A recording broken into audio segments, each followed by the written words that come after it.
Praise the lord. Hallelujah. ప్రభు అయిన యేసుక్రీస్తు నామం పేరిట మీ అందరికీ శుభోదయం. ప్రియ దేవుని బిడ్డలారా,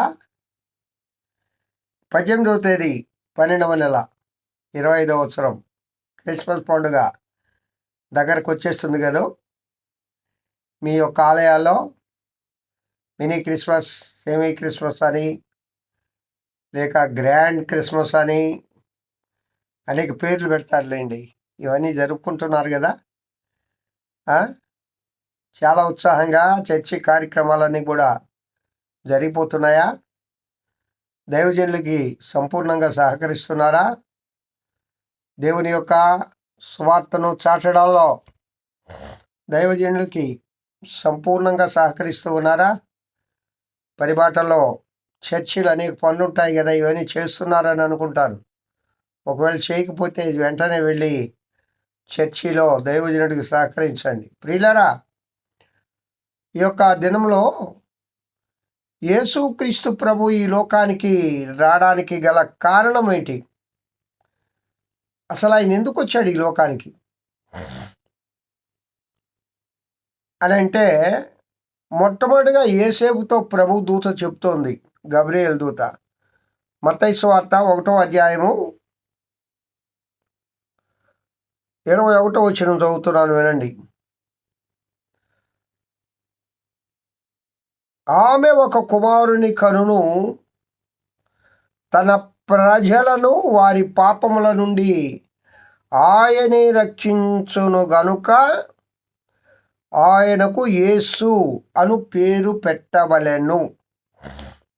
పరలోకము నుండి పంపబడింది పేరు.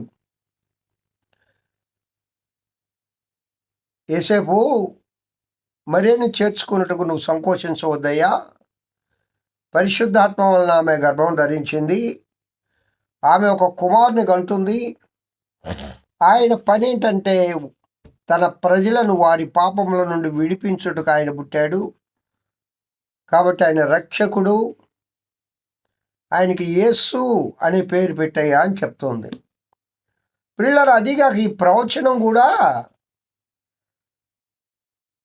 ఇదిగో కన్యక గర్భవతి కుమారుని కనును, ఆయనకు ఇమ్మానుయేలును పేరు పెట్టుదురు అని ప్రభువు తన ప్రవక్త ద్వారా పలికిన మాట నెరవేరునట్లు ఇదంతయు జరుగును. ఇమ్మానుయేలు అను పేరునకు భాషాంతరమున దేవుడు మనకు తోడని అర్థము.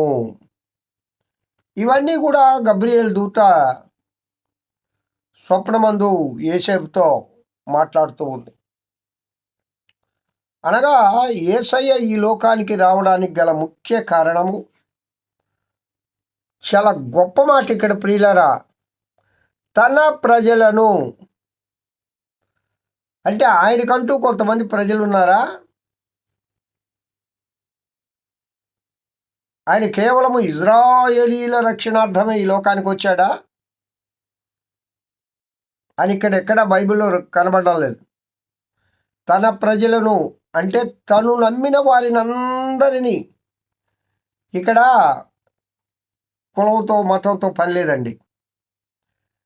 క్యాస్ట్తో అసలు సంబంధమే లేదు. ఈయన పలాని కులవాళ్ళ కోసమే పుట్టాడు, అది చాలా పొరపాటు.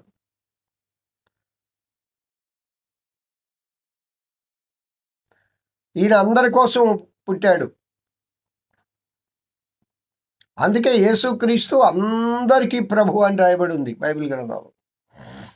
అందుకే మధ్యస్థ భాగం బెత్లెహేము అంటే ఎక్కడ ఉంది అంటే, భూమధ్య భాగంలో ఉంది.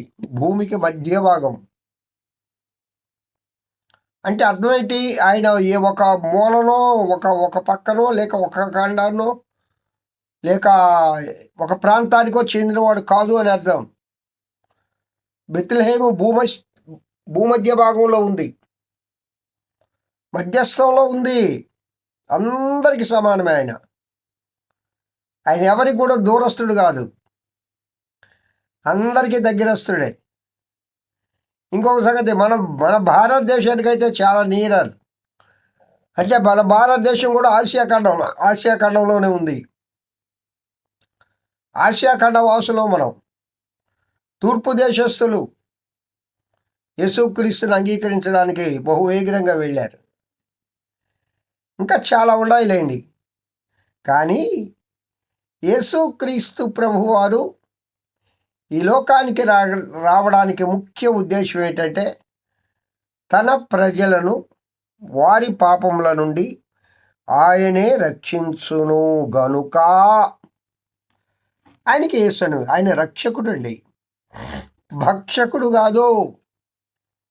చాలామంది ఈ లోకంలోకి వచ్చారు పాపం, వాళ్ళు పురుషులండి, దేవుళ్ళు అని పేరు పెట్టుకున్నారు. కానీ తల్లి గర్భంలో మామూలుగా జన్మించారు, నీవు నేను జన్మించినట్లు. వాళ్ళ జన్మ ప్రత్యేకమేం కాదు. శిష్ట రక్షణ దుష్ట శిక్షణ అంట. అసలు శిష్టులు ఈ లోకంలో ఎవరున్నారు మంచివారు? నేను ఈ లోకానికి వచ్చింది శిష్ట రక్షణ దుష్ట శిక్షణ కొరకు అంటాడు.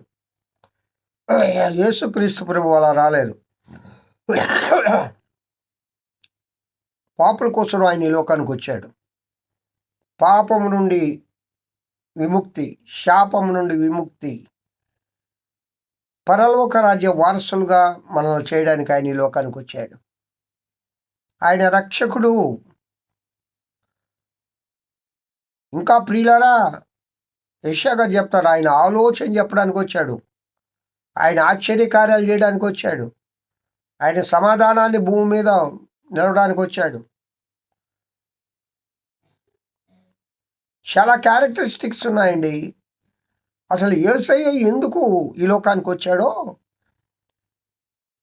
ఇంకొక సంగతి ఏంటంటే ప్రవచన నెరవేర్పు కోసం వచ్చాడు. పాత నిబంధన కాలంలో ప్రవచనాలను నూతన నిబంధనలో నెరవేర్చారు ప్రభువారు. కావున ప్రియ దేవుని బిడ్డలారా, యేసు అనే పేరును నువ్వు పొందున్నావా?